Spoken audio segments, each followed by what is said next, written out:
আসসালামু আলাইকুম। উনি কে? আমার আব্বা, মানে তোমার ছোট চাচা। এই এই তোরা যা যা। তোমরা চলে গেলে আমরা কি করবো একটু বলো? আমরা চলে গেলে তোমরা এখানে ফুক করে বিড়ি খাবা, বুঝছিস না?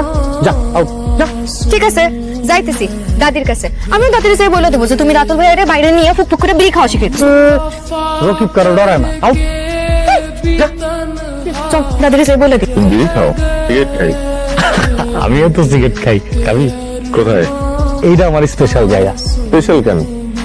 লুকায় বিড়ি খাই। কেন, চাচাদের ভয়ে? আরে না, সিনেমা এলাকার লোকজন, কিন্তু এই কারণে না যে আব্বারে কয়ে দিব, চাচারে কয়ে দিব। মানে খাই কেন জানোস? কেন? এটা একটা ঐতিহ্যবাহী জায়গা।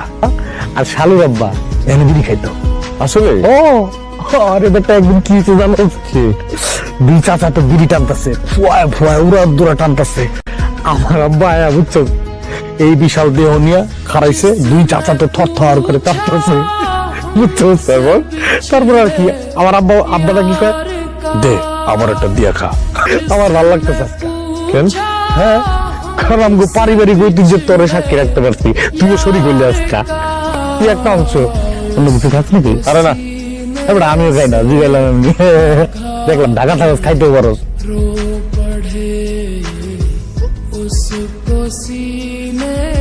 ভাইয়া এখান থেকে কি করো? বুঝছি, গার্লফ্রেন্ডের জন্য মন খারাপ, তাই না? হা করে তাকিয়ে আছো কেন? তোমার গার্লফ্রেন্ড নাই? তোর বয়ফ্রেন্ড আছে? ইস, ছি, কি যে বলো না। আসো, দাদি ডাকতেছে, আসো আসো।